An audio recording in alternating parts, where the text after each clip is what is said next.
even now aren't there. There's still a yellow line there.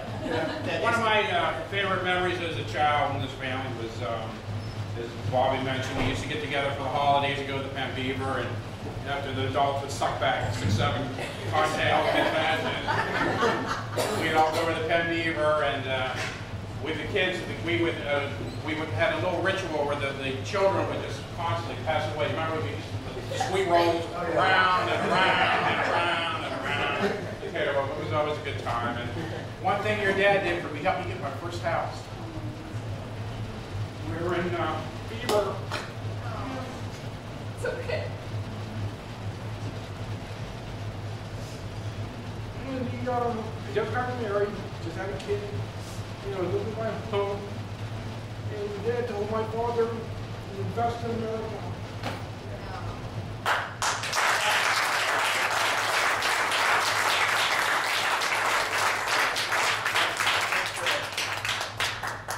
As I was looking through, there was a picture of myself and Armella, and we both had drinks in our hands. We were fine. And it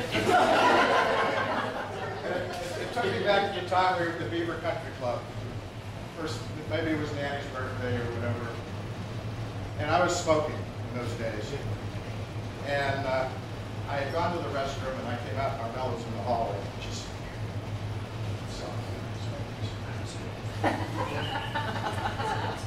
so I went into the building.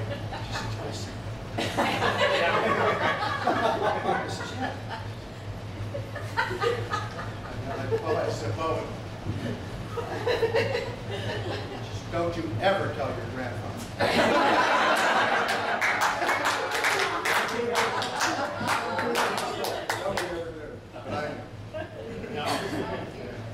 It was remember the one Thanksgiving at your house where you showed the famous movie?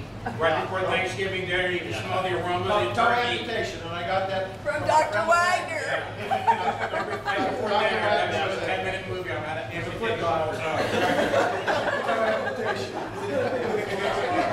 I remember that.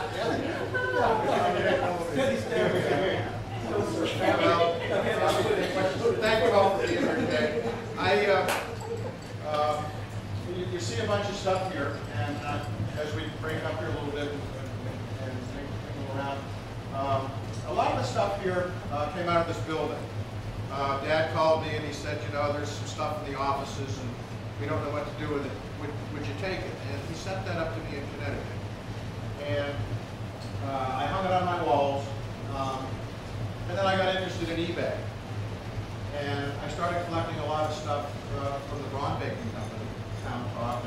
And every once in a while, a Keystone item would come out. One of the clocks came out of a store in Sharon, Pennsylvania. And then I sent, I think, Bob, you have a Braun clock that came out of LH's office that somebody had gotten out of the building and put it on eBay, and we got that back. But I'm reducing my house, and I don't have any wall space.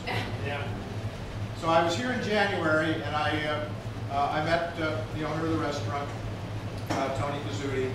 And as I came in, I saw a little loaf of Keystone bread on the wall, and I introduced myself, and I told him who I was. And I says, I have a problem. And I said, I have a house in Connecticut, and I have the motherlode of memorabilia that belongs in this building and the community. So I've since got in touch with the Beaver Area Heritage Foundation, and Mark Caluso, who owns the building, and Mitch Shefton, they were just here, they had to leave. And they are overjoyed about the stuff that we can leave here in the community. And it's going to be up to their decisions as to where it's going to go. I know Tony has some interest in this stuff, and but when we're in the area, we can all come back here and see our heritage, and it's important that the community have some understanding of the footprint that our family left here in the community. And that's my focus.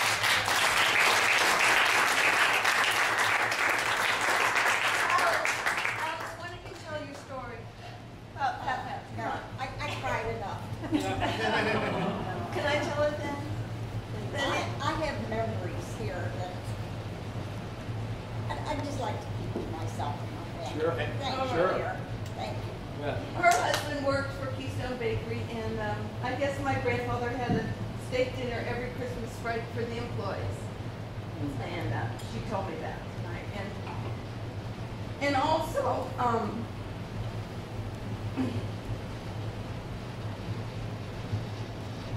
when he passed on, and they had a little funeral home over in Beaver, all these people came through and told me that they had a job during the Depression, and they were so grateful. And I never knew that, and I know, I think we took an apartment down here and just worked all the time, and we made it. And I'm proud of them.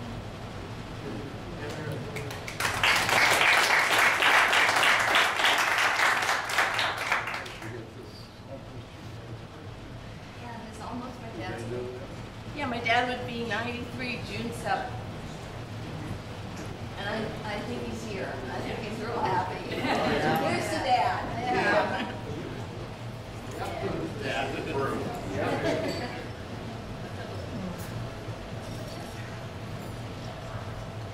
Well, anybody have to go to the bathroom? So that's a little bit about the family and here, and but all this stuff is going to be here, and it's. I think this is where it should be. I don't remember. I was at camp. They brought me home. Another issue, but I remember it was one year. Pat brought Uncle Peter over from Germany. Right. But Pat forgot how to speak German, and I can remember Pat, Aunt Betty, and Uncle Peter. Right. Yeah. And Betty would translate. Because Betty could translate. Correct. Yeah. Because Betty went back and forth from She German. kept going back and forth, but with that heavy German accent, he forgot how to speak German. Right. Right.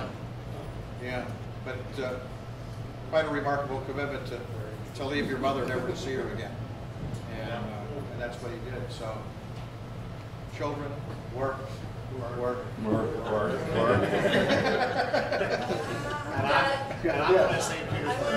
show that I've got in this flash drive all the letters that my mother and father wrote to each other. During the war. Yeah.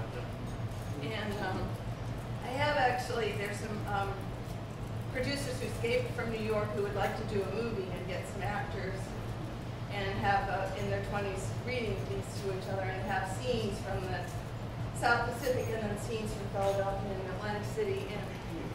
And they said they could do it for $10,000, which I'm sure I'm going to be able to come up with one of these days.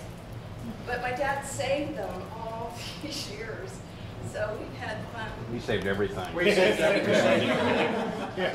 Gas receipts from 1957. In fact, it's the truth. Because Dad mentioned we had a building. You know, we owned a few of the properties here in the borough, and there was the warehouse. Yep.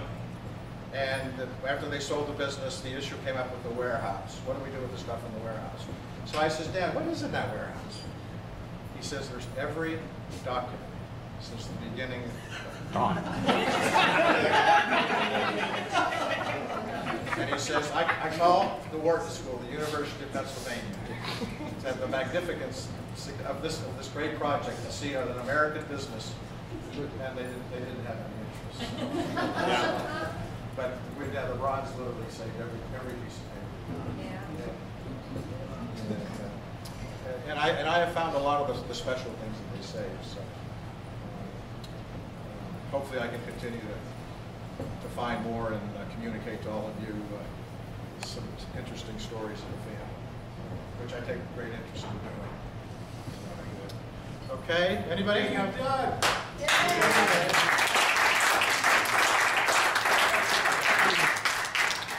All right. My name's Alan Andretti. I'm Betsy Braun's son. I just wanted to say how impressed I am. Everyone who organized this, everyone who showed up. It's instructive and inspiring. And